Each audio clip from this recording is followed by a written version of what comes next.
மாமரத்தின் பாசம். முன்னொரு காலத்துல ஒரு அழகிய கிராமம் இருந்தது. அந்த கிராமத்துல அருண் அப்படிங்கிற ஒரு பையன் வாழ்ந்து வந்தான். அந்த கிராமத்துல ஒரு மிக பெரிய மாமரம் இருந்தது.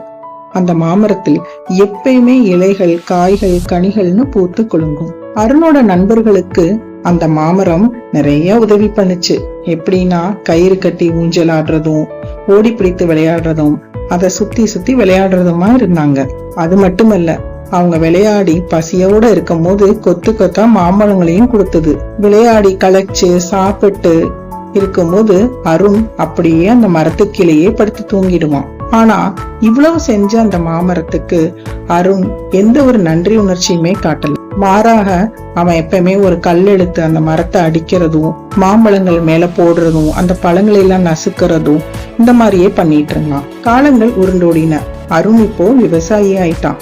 அவனுக்கும் சொந்தமான நிலம், அவனுக்கும் சொந்தமான வயல் அப்படின்னு சந்தோஷமா வாழ்ந்து வந்தான். சில நாட்கள்ல என்ன ஆனதுன்னே தெரியல. ஒரு விதமான பூச்சி வந்து அவனுடைய வயலில் புகுந்து அவனுடைய வயலெல்லாம் நாசமாக்கிடுச்சு.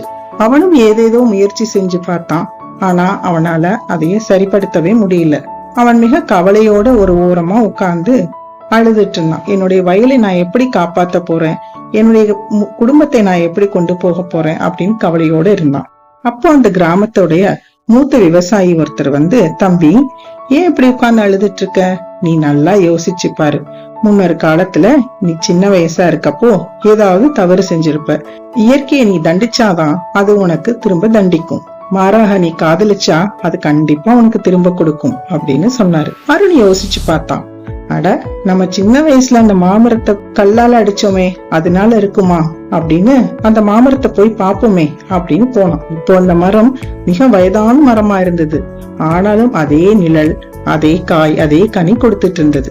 அதை பார்த்ததும் அருணுக்கு அழுகையே வந்துடுச்சு. அருண் சொன்னா, மாமரமே, என்னை மன்னிச்சுக்கோ. நான் வந்து உன்னைய ரொம்ப கஷ்டப்படுத்திட்டேன், கல்லால அடிச்சு துன்புறுத்திட்டேன். அதனாலதான் என்னோட பயிர்கள்லாம் இப்ப நாசமாயிருக்குன்னு நினைக்கிறேன் அப்படின்னு சொல்லி அழுதான். அதுக்கு அந்த மரம் சொல்லுச்சு, அப்படியெல்லாம் ஒண்ணும் இல்ல, நீ இப்பயும் ஒண்ணு தாமதமாகல. நீ போய் உன்னுடைய கிராமத்துல, நீ இருக்கிற வயல்வெளியில, நீ உன்னுடைய சுற்று வட்டாரத்துல இருக்க மரங்களை பாதுகாத்துக்கோ அப்படின்னு சொல்லிச்சு. உடனே அவனுடைய வயல்வெளிக்கு போனான். அதில் சுற்றி இருந்த மரம், செடி, கொடி எல்லாத்துக்கும் தண்ணீர் ஊற்றி பாதுகாத்துட்டு வந்தான். சில வருடங்கள் கழித்து அவனுக்கே ஒரு ஆச்சரியம் காத்திருந்தது. அவனுடைய வயலில் இருந்த பூச்சி புழுக்கள் எங்கே போயின்னு தெரியல.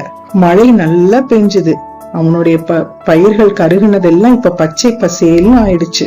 அருண் இப்ப வானத்தை பார்த்தா அவனுக்கு ஒரு உண்மை தெரிஞ்சது. இது மழையல்ல, கர்மா திரும்புகிற ஆசீர்வாதம் அப்படின்னு. இதன் மூலமா அருண் ஒண்ணு தெரிஞ்சுக்கிட்டான். மரத்தை நம்ம நேசிக்கணும், அது நம்மள வாழ வைக்கும் அப்படின்னு. இயற்கைக்கு நன்மை செய்யணும், அது இரட்டிப்பு நன்மை நம்மளுக்கு தெரியும் அப்படின்னு. கர்மா நம்ம செயலை கணக்கில் வைத்து பாதுகாத்து அது திரும்ப நம்மளுக்கு திருப்பி கொடுக்கும் அப்படின்னு. நன்றி.